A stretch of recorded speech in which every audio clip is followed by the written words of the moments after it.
आज मैं बात कर रहा हूँ early declaration of result. IGNOU में कई बार ऐसा होता है कि आपकी रिक्वायरमेंट ऐसी पड़ सकती है कि आपको जल्द से जल्द रिजल्ट चाहिए होंगे। तो चूंकि इससे रिलेटेड एक स्टूडेंट की क्वेरी भी थी, एक नहीं कई सारे स्टूडेंट की क्वेरी थी और उन क्वेश्चंस को मैं भी लेता चल रहा हूँ और साथ में आपको ये समझाना चाह रहा हूँ।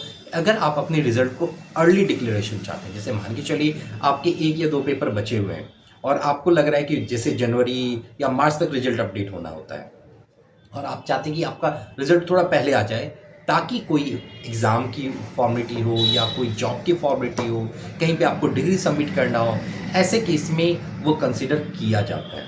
तो इसके लिए एक तो आपकी क्वेरी थी, सर मैंने अक्टूबर में प्रोजेक्ट सबमिट किया था, मुझे फॉर्म भरना है, एमकॉम एलिजिबिलिटी है, जल्दी चाहिए, इसके लिए क्या प्रोसेस है? तो इनका क्वेरी कि इनको रिजल्ट जल्दी चाहिए, क्या ऐसा कोई प्रोसेस है यूनिवर्सिटी में? तो हाँ, ऐसा कुछ प्रोसेस है यूनिवर्सिटी में कि आपको जल्दी से रिजल्ट दिया जा सके, पर उसके कुछ रूल्स हैं, कुछ क्राइटेरिया हैं और फॉर्म्स भी होते हैं और फी भी होती है। तो बेसिकली इसमें आपको समझना ये है कि अगर आपके कुछ 1 या 2 या 3 कुछ लिमिटेड पेपर हैं, हर प्रोग्राम टू प्रोग्राम ये वेरी कर सकता है, उतने ही पेपर के अर्ली डिक्लेरेशन हो सकते हैं रिजल्ट। आप ऐसा नहीं कर सकते हैं कि एक साथ 10 पेपर का अर्ली डिक्लेरेशन के लिए अप्लाई करते हैं, ऐसा नहीं हो पाएगा। कुछ लिमिटेड पेपर सबसे पहले आप लास्ट सेमेस्टर में होने चाहिए, प्रीवियस के सारे रिजल्ट आपके क्लियर होने चाहिए और लास्ट के सेमेस्टर में जो आपने एग्जाम दिया उसमें 1 या 2 या 3 या मैक्सिमम 4 पेपर हो सकते हैं, उन पेपर के आप अर्ली डिक्लेरेशन मांग सकते हैं यूनिवर्सिटी से। जब भी आप अर्ली डिक्लेरेशन के लिए आप फॉर्म फिल करेंगे तो आप रिजल्ट सेंटर में विजिट कर सकते हैं। पहले वहाँ पे आपसे एक डीडी लिया जाएगा, मतलब फी ली जाएगी उस पार्टिकुलर वर्क के लिए, देन अर्ली डिक्लेरेशन के लिए प्रोसेस किया जाएगा। इन सब की जो एक्चुअल इन्फॉर्मेशन है आपको रीजनल सेंटर से ही मिलेगी, जिसमें आपको आइडिया दे रहा हूँ कि क्या हो सकता है। लेकिन एक बात ध्यान रखने वाली बातें हैं कि जब भी आप अर्ली डिक्लेरेशन के लिए अप्लाई कर रहे हो तो उस समय आपके पास एक जेन्युइन रीज़न होना चाहिए क्यों आपको रिजल्ट अर्ली चाहिए। जेन्युइन रीज़न का मतलब ये है कि आपकी उस डिग्री की वजह से आपका कोई प्रमोशन रुका हुआ है या कोई जॉब ज्वाइन करने वाले और उस डिग्री की रिक्वायरमेंट है या किसी पार्टिकुलर, जैसे कई बार होता है कि आपके कोई एंट्रेंस एग्जाम क्लियर हो गए और डिग्री कंप्लीट नहीं हुई है और उस केस में अगर आपको अर्ली रिजल्ट मिल जाए तो वो एडमिशन कंसिडर हो जाएगा।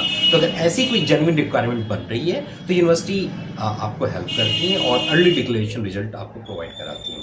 इसके कंप्लीट प्रोसेस आपको रीजनल सेंटर से पता चल जाएंगे। फिर भी मैं एक आइडिया दे रहा हूँ कि क्या क्या चीज़ें होती हैं, थोड़े बहुत ये वेरी कर सकते हैं program to program. Generally early declaration result की जो फ़ी होती है वो लगभग 1000 रुपये 1000 पर सब्जेक्ट हो सकती है, ठीक है।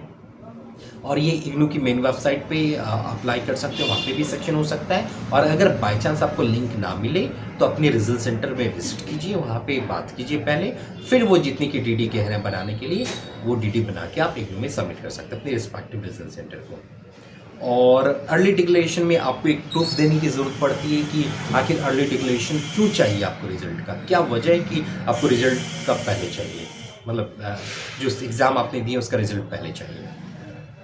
इन बातों का ध्यान रखिए और ऐसा कुछ खास नहीं है, आपको सारी इन्फॉर्मेशन मैंने दे दी है। अर्ली डिक्लेरेशन का ऑप्शन होता है यूनिवर्सिटी में, पर आपके पास एक जेन्युइन रीज़न रहनी चाहिए, ठीक है ना, क्यों आपको रिजल्ट पहले चाहिए। तो आई होप आपकी क्वेरी सॉल्व हो गई होंगी और फिर भी अगर कोई क्वेरी बच जा रही है अर्ली डिक्लेरेशन से या कोई और क्वेरी है तो आप मुझसे पूछ सकते हैं। इस वीडियो का मेन मकसद था कि आपको ये पता होना चाहिए, कई बार बहुत सारे स्टूडेंट ने कांटेक्ट किया, वो फिर फाइनली उनका वर्क हो गया, उनका ये था कि सर अगर मुझे थोड़ा सा जल्दी पहले रिजल्ट मिल जाता तो मेरा वर्क हो जाता, लाइक उनका जॉब का हो सकता है, एडमिशन का हो सकता है। तो ऐसे केस में इस ऑप्शन को आप एक्सप्लोर कर सकते हैं और इस बारे में थोड़ा सा जानकारी ले सकते हैं अपने रिस्पेक्टिव रिजल्ट सेंटर से, ठीक है। आई होप आपकी क्वेरी सॉल्व हो गई होंगी, फिर भी कोई क्वेरी है तो आप मुझसे पूछ सकते हैं। All the best, happy learning.